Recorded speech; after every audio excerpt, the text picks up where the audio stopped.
Of Abraham as friend. The city of Abraham, Hebron, in the West Bank, even in Hebrew, Heber, well, it's Hebrew, it's Heber, but it's also Haber.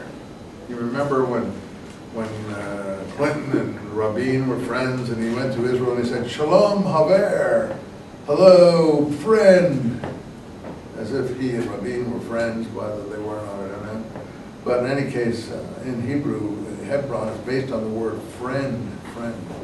The Muslims actually call Hebron Al-Khalil. They don't say Hebron, they say Al-Khalil, the friend. Anyway, here's the first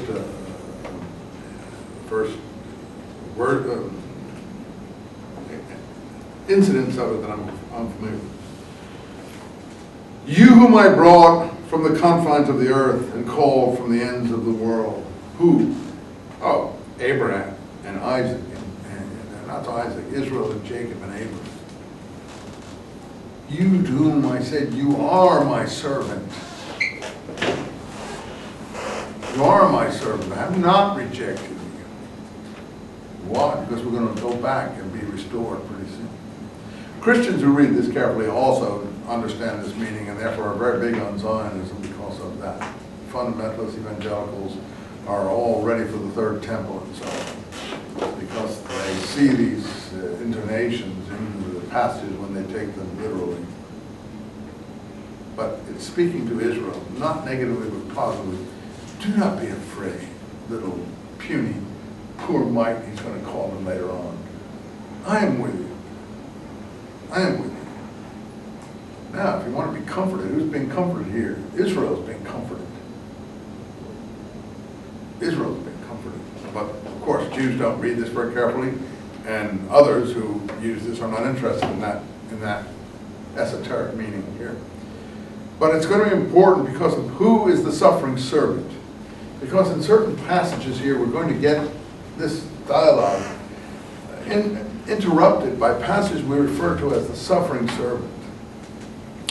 Christian theology has Jesus as the suffering servant, and much of the gospel presentation of Jesus is based on that picture of the suffering servant here in Isaiah.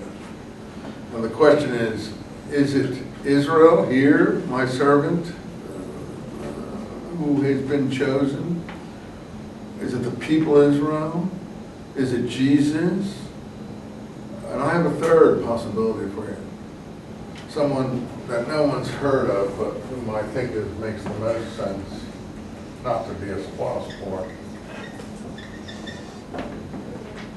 Zerubbabel, or Zerubbabel, or whoever you want to call him. He went back with the first refugees. That is a Davidic name, actually, even though it doesn't look like anything Davidic. It looks Babylonian. That's because Zeru it's two parts. Zeru means a shoot or a plant or a sprig of a shoot of David born in Babylon. Babel is always Babylon. So it's the Davidic line that was born in Babylon. That's his name. Zerubbabel or Zerubbabel, or the way we do it, Zerubbabel, because it sounds like a big Babel, because we get our word Babel, as you know, from that where the Lord mixed up all the language. That was a big Babel, the Tower of Babel. But actually, if you know what it means, it's the shoot of David born in Babylon. And he went back with the first refugees, but then something went wrong. It's like the Jamestown settlement. No one knows what happened to those people, but it looks like they came to a bad end. Now, the prophet may know what happened to those people, the first returnees.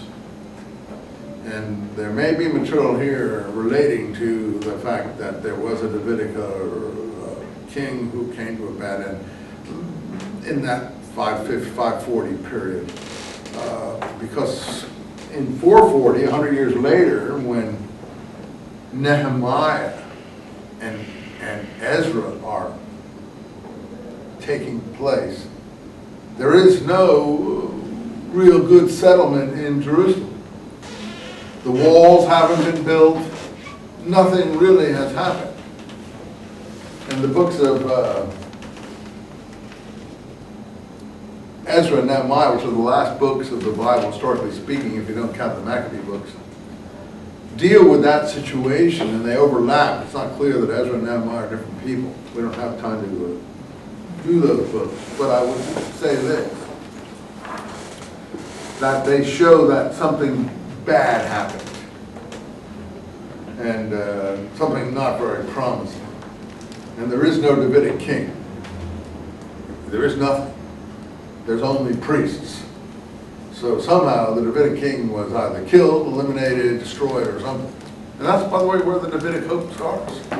Because the last Davidic king, who returns with the first refugees around this time of 2nd Isaiah here, disappears. And 100 years later, there's nothing. And then all we have is Ezra, who takes over things in the name of Nehemiah, really. I know I'm throwing around names many of you have never heard of, but Ezra is a book in the Bible, and Nehemiah, they somewhat overlap, and I don't think there really was an Ezra. Ezra means helper. Nehemiah is a real historical figure, but he's not very exciting. See, history is dull. History is not exciting.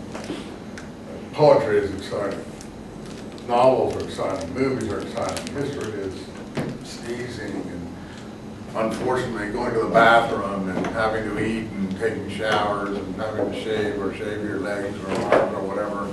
You know, it's all nitty gritty, horrible stuff, daily stuff. Underwear getting dirty and stuff like that. It's not all beautiful stuff.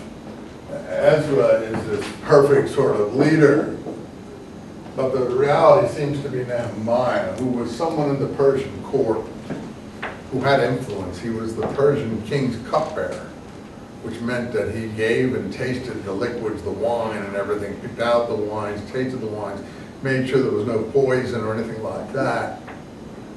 A very powerful figure in the court of the Persian king a century later, and he's the one who wants them to go back, and he's the one who sponsors the returnees, and he pushes them back, and he prevails upon the Persian king at that point to let them build the walls, because nothing has happened in the meantime to any extent. But there's no Davidic leader, you see, so something went wrong. They didn't flourish, they didn't thrive. But under Nehemiah, they do thrive. And but Nehemiah, unfortunately, is not a priest.